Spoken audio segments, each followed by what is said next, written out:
thank you so much for being part of this today and for having me join as everyone comes together on our screens. Um, when I was invited so kindly to talk a bit today, it felt natural to me to talk about what really feels like a journey that I've been on, a journey writing with Dante, about Dante, and a journey that started with me alone, not really lost in the woods or anything, but in an apartment in New Haven, which you could argue is similar, but alone on my computer, like I am today, and probably each of us are, because of the circumstances of the world. But I guess today, especially, we're never really alone on our devices, for better or worse, and for the better today that we get to spend time in this way, together at least, as we make steps towards being back in the room together in the future, which I think that kind of camaraderie has always been a key part of Dante studies, which is something that is part of what I've always enjoyed about Dante, is discovering how others have discovered Dante. And in that vein, I titled this talk Dantesque, a personal, professional, and literary journey. I think those aren't really separate components as much as they sound, or silos on themselves. I think they're always mixed together in the life of writers, of readers, which of course everyone here today are writers and readers. And I think those categories, at least in my mind, are probably a little artificial, but maybe a helpful way to organize at least my own thoughts about Dante, and especially that literary category, which I think I would also call academic, is where I'd start to reflect on my own, maybe unlikely, but now long-standing experience with Dante. By the time I was in college, I really did consider myself, or began to consider myself, academic, not an academic, but academic in that generic adjective version of the word. Maybe it's because I was in college. That became a big part of my identity. It seemed like that would be the thing to be academic. When I look back, a lot of my peers saw other things they could be and do in college, which I think were less obvious to me. And I admit that I was very literal in that sense. Maybe I am still kind of literal. I always say to my wife, I don't understand how we expect people in the world to do anything or follow any instructions when people, without exaggeration, don't seem to know how to stop at a big red octagon that literally just says the word stop on it, that my kids could read when they were 3 or 4 years old.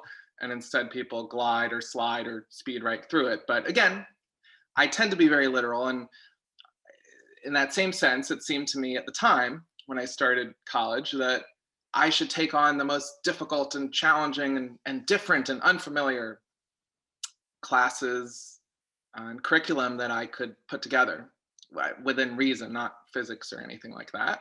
But I still remember on that point picking up the course catalog, which I'm not even sure they print anymore. Maybe you just go online, but I remember it very vividly, and specifically in my sophomore year, flipping through and seeing the seminar class on Dante's Inferno and thinking a couple thoughts. First of all, that it was completely new to me. And that was appealing in that sense, in that academic sense. It was a total challenge. Also, just that a semester all about hell would probably be some fun. I'm Jewish, I should say. I feel like I always should say that when I'm talking about Dante. And hell is this premise that you don't grow up with in the Jewish religion. So I think I was extra intrigued, I guess, exactly the opposite of what Judaism or any religion would want you to be when they withhold something from you. Nothing to see here, and it becomes more interesting. And so I began to read translations of Dante before the class started. Yes, I was in that very serious academic mode, stop at the stop signs kind of thinking. Even before the class, I was really drawn to Dante, just immediately. The way that nothing he did was timid. Right off the bat, that he makes himself his main character. I still remember that feeling. I didn't know anything about Dante, so I didn't even know that. And that he designs every inch of hell, tells you about it, the architecture, the topography of it. And that Virgil is there, not just his inspiration, but actually his guide, literally, physically pulling him ahead. Again, he was very, very literal. I think I liked that about him, about the whole thing. He really was going through hell. And my professor for that seminar, it now seems faded to me, is our own Lino Pertile, who was teaching at Harvard, I believe, for his first official semester. Maybe he had visited before that, but this was his first semester, if I'm remembering right, as the Dante professor, not the official term, but what I think we called him. And interestingly, he was willing right off the bat to take me as seriously as I was taking myself back then, though he had no reason to at all. And the same with the other students. There were about 25 of us in Inferno, and we were all entranced with Lino. It was like that scene in Indiana Jones when all the students' eyes are glued on Harrison Ford teaching archaeology. We went canto by canto. I still vividly remember the syllabus and the way it was constructed by each canto, and what secondary reading was paired with it. We'd listen to Lino. But more importantly, I would say it again, although I didn't realize it as much at the time, Lino was listening to us. He actually was taking us seriously. And I wonder sometimes how or why he knew to do that, but it was important, not for anything that I added or that we added necessarily to the conversation or to knowledge about Dante, I would think, but that willingness to take us seriously began personally, going back to that personal journey, reorienting me toward a path and toward going into that literary part of the journey, a literary path, literature in general, ultimately toward writing. And how that happened for me is that it allowed me to have an evolution. When I got to college, honestly, I was scared. I was scared of college, and maybe everybody is and should be scared of college. But I don't think everyone is equally scared of it when I look back on it, right? Some of my classmates had come from places like Exeter, Andover, places that I would end up seeing later, and I remember being shocked by, because it's a high school and it looks like a college. I remember one of my roommates had 2 professors as parents at a different college. But still, my parents had both gone to college for some period of time, but neither had graduated. My school in South Florida, which has now grown quite large and rightfully well regarded, but by that time had only sent one other student in its entire history, maybe something like 20 years before me, to Harvard. And Harvard is kind of intentionally scary. Really, those never-ending steps into Widener Library aren't really designed to give you good exercise, but kind of to scream at you, wait, you think you belong in this place? Really? That's what it feels like, at least.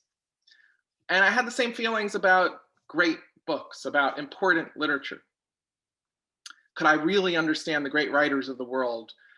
The great literature, which is a concept in itself, and that's a different conversation, has become more and more challenged, right?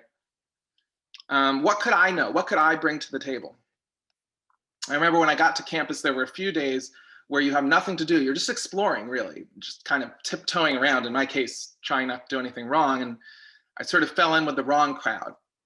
In this case, the wrong crowd was a group of 3 or 4 other freshmen who were looking for the bridge from The Sound and the Fury that Quentin Compson, the character, jumps off of while he was at Harvard.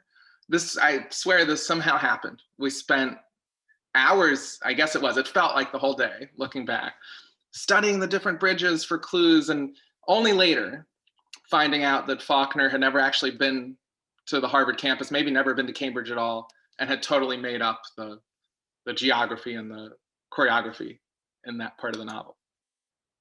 And by the way, that's how literature felt to me in that stage of life generally, chasing these great writers, trying to find their footsteps, their creations, trying to prove, maybe, possibly, unlikely, but you never know, that I deserved to read them, that I could understand them. Faulkner, James Joyce, Herman Melville, those were the kinds of writers that I gravitated toward. As I say, I took very literally the idea that a student of literature must be reading books that, at least potentially, you could, I don't know, almost be physically crushed under if they happen to fall on you. And I think for those reasons, I had trouble thinking of those writers, to be really honest, as people, that these writers were real people. But Dante, even as intimidating and encyclopedic as he was, and maybe the most encyclopedic writer in history, he also showed that he was a person. And I think that was one of the most remarkable things, still is, that he's a person in the story. Not just that, but he's what we would call today our point of view character. He's vulnerable. And that's not easy for a writer, whether from the 1300s or the 2000s, to portray yourself, as Dante does in those opening lines and sections of Inferno, as kind of a mess, a complete mess. And that was a revelation for me that fit with Lino, listening and taking seriously what we as students thought, the ideas we had, the questions we asked. Dante, this writer, this author, this poet that has been renowned for so many hundreds of years that we just have to say his first name, but he's still letting us see him. However careful and carefully engineered he's doing it, as a person and as a flawed person. And it was a couple years later after that I found myself in law school, which is a very passive construction of saying I applied to law school and got into law school and went to law school. And that's where I got to New Haven, to that apartment.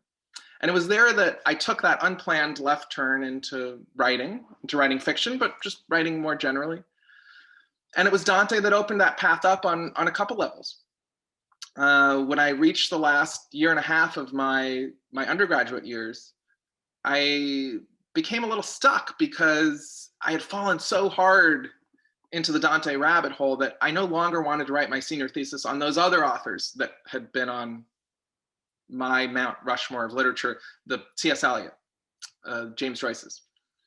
And I stumbled through some Italian classes, hoping I could kind of catch up, but I was really too far off track to switch over to the Romance Languages department and just write about Dante. So it was actually Lino who handed off an idea to me. Well, if you have to write about English or American literature, why not look into those first American writers who studied Dante? And that's what led me to the Dante Club, this group centered around Longfellow, who completed the first translation of the Divine Comedy in the United States, that eventually became what we are today, the Dante Society of America. So when I felt the desire to try writing, this became an absolutely natural subject matter to experiment with. Though, back in that apartment in New Haven, my brain ran right into that brick wall again that came with the challenge of thinking about writers, in this case me, wanting to think of myself and whether I could be a writer as real people. You know, if you think of a writer, if you think of writers as some kind of deity, as some kind of unreal being, and that's pretty common to feel explicitly or not, consciously or not, when you have tried to be this very serious and obedient student of great literature, it's pretty hard to have anything like the confidence, to find the confidence in yourself. How could I do that? Even just to try it. I think it's something that stops a lot of people and could well have stopped me, was stopping me from writing. And I guess one point for myself personally is that I didn't grow up around anyone who identified themselves as a writer. By the way, it turned out there was a writer in my family history, but I found out much later that my family hid the fact that they were related to him. So that didn't help.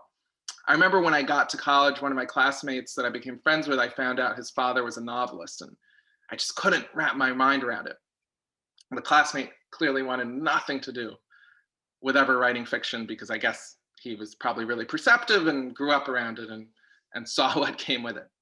In my case, I grew up in South Florida, as I mentioned, and it was in the 1980s. One big focus of Florida generally then was the space program. So our school would regularly visit Space Coast, as it was called. We went to space camp. We had astronauts visit the school on a regular basis. So without exaggeration, I met many astronauts before I ever met a writer. And it would have seemed just as realistic, more realistic to me to, go into space than to be a writer. Which is why I really was fortunate when I did have this urge to jump into writing, when it came to the material that was in front of my mind, that material that I had immersed myself in after studying with Lino.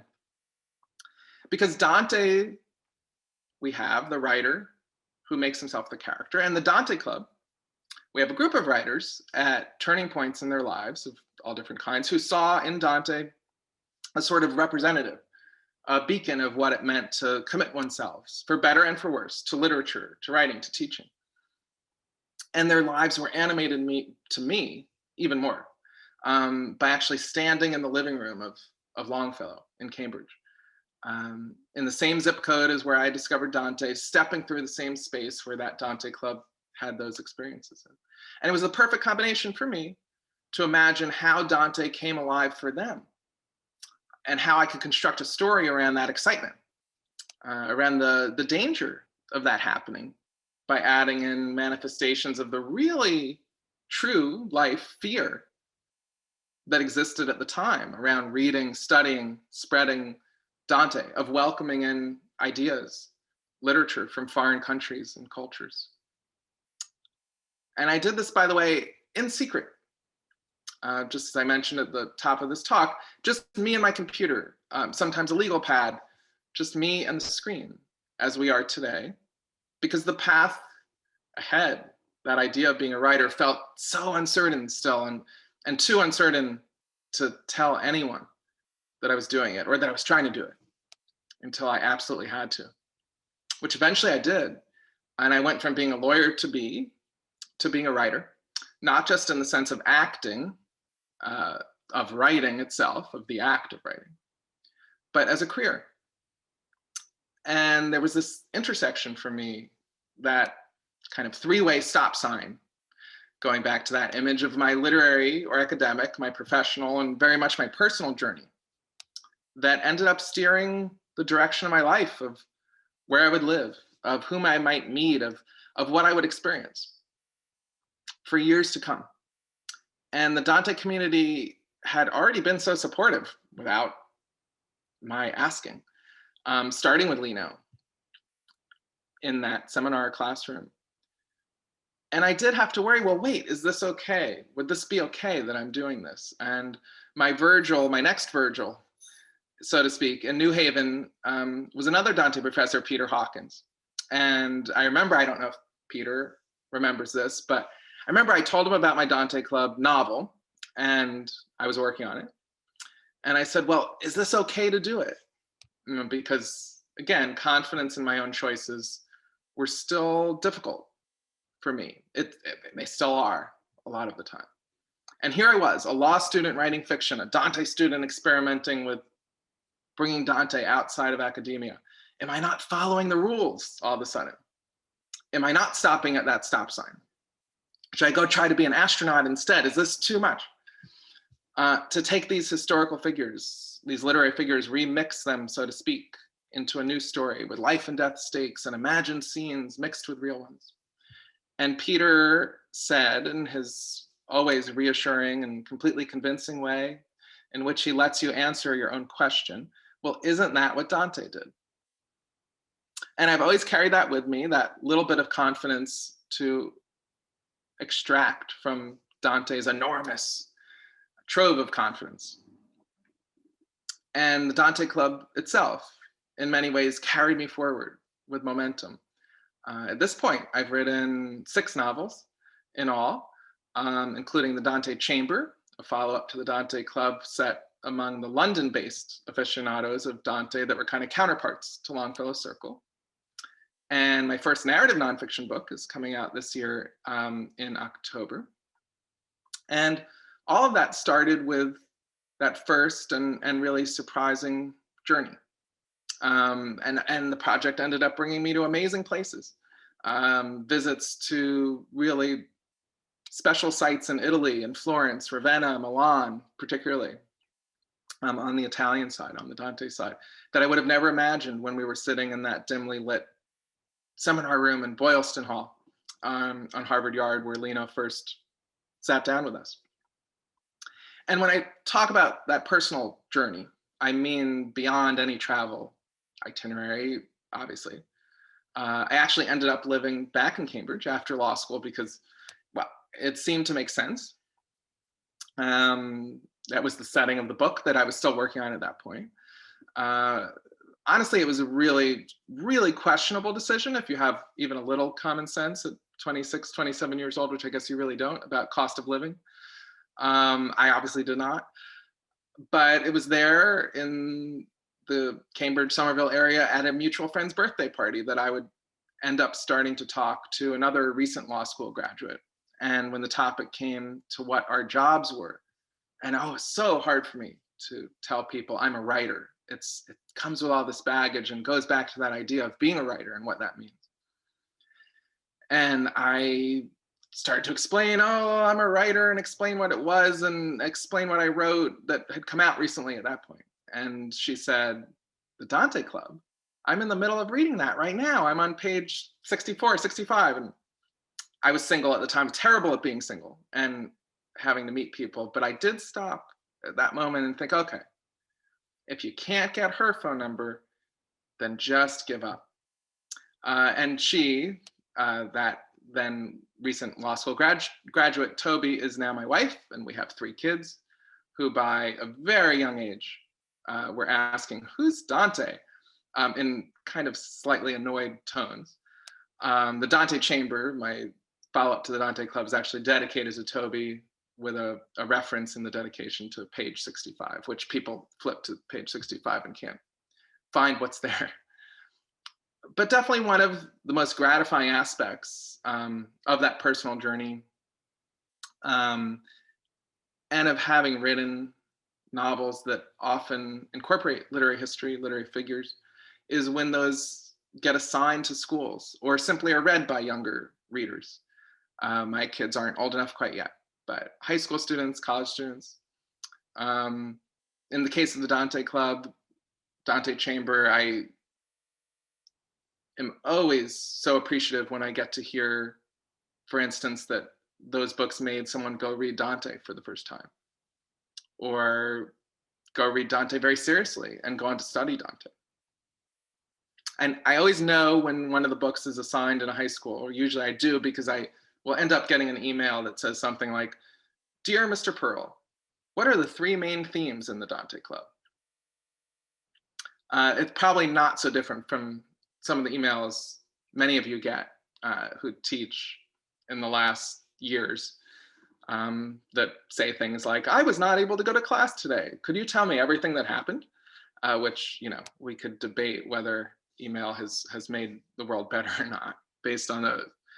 And by the way, I couldn't tell you necessarily what the 3 main themes of any of my novels are, even if I wanted to. But another question I would get from students, from younger students, if I was visiting a school in person or on video, would be, well, if you can meet one literary figure in history, who would it be and why? And of course, I have to say Dante. Probably a lot of us today would say Dante, but it's a slightly silly question, but it does bring up a harder one, which I think goes back to my first days of picking up Dante. Maybe many of our first times opening Dante or another writer that challenges us, that's coming from somewhere so different from we are. And that's part of the appeal of why we pick them up to begin with, that personal challenge that we take on. Am I worthy of this writer? Am I enough one way or the other, intellectually and emotionally, psychologically, to grapple with this great writer, to sit at a table with this writer in the thought experiment of meeting one? With this writer, and maybe this is the most peculiar question that probably we all ask ourselves at one point or another when we become very immersed with a writer, not just with a book, but with a writer. Would this writer like me? At least 3 of the writers I spent lots of time immersed in, as a reader, as a student, as a writer: Dante, Edgar Allan Poe, Charles Dickens. It occurred to me at some point that they share an interesting feature, which is that if you were to carry out that high school question of meeting them for coffee or lunch, it really might not be that pleasant. The lunch might end before the check comes. Poe, wow, I mean, he turned against everybody who ever tried to help him in life with his many misfortunes, some of which were self-inflicted, some of which weren't. Charles Dickens, despite his brand, which he cultivated carefully, essentially abandoned his wife and 10 children for an 18-year-old actress. Dante, it's hard to know. It's hard to know exactly what Dante would have been like as a person, or if we did meet him for that lunch. Boccaccio gives us anecdotes that may or may not be super accurate, like the time Dante walks by a blacksmith's shop and the blacksmith is reciting or singing one of Dante's poems, and Dante does not like how he's doing it and walks into the blacksmith's shop and knocks all of his tools to the ground and says to the blacksmith, "Well, that's what you were doing to my poetry." True or not, Dante really often seemed to be filled with anger. And whether nobly or not, he stood on principle, as far as we can tell, rather than making any concessions that might have seen him, for example, reunited with his family. He was a writer who died essentially alone, with and for his writing. He wrote about Beatrice instead of being with Gemma, we might say. And he was a product of his times, as everyone to some extent must be, with ideas toward other religions, toward Muslims, Jews, toward mores of sexuality that by definition would be out of lockstep with the world today, most of the world today. And of course, even most Catholics then, certainly now, even popes, or especially popes, would not live up to any of Dante's worldviews. So you'd be a tough customer. And there's an interesting shift in the world that probably the Dante world will have to confront increasingly, where we ask more and more not whether a literary figure like Dante or Dickens or whomever would approve of me, would approve of us, would like me, but whether we as a culture approve of them. What struck me all these years about today's Dante Club, the Dante Society, the direct successor to Longfellow's Living Room collective, and he was the first president, Longfellow was, of the Dante Society toward the very end of his life. And what struck me more broadly about the community of Dantista, or Danteans, as they would say in the 19th century, Dante readers, teachers, students, enthusiasts, is that it's not based on or around worship of Dante, and maybe never was, or on approval of everything Dante did or said or wrote. It's, at the end of the day, and on some level, based on a very special community of readers drawn toward Dante for a wide range of reasons. That's part of what appeals to me about writing about Longfellow and his friends, James Russell Lowell, Oliver Wendell Holmes, a few others. As they help each other, they help Longfellow through his grief over the loss of his wife, vis-a-vis Dante, through Dante, using Dante as what holds them together. Same with Christina Rossetti and her brother Dante Gabriel Rossetti, who are tackling their own personal and family demons and a legacy of Dante. What's always appealed to me is that community.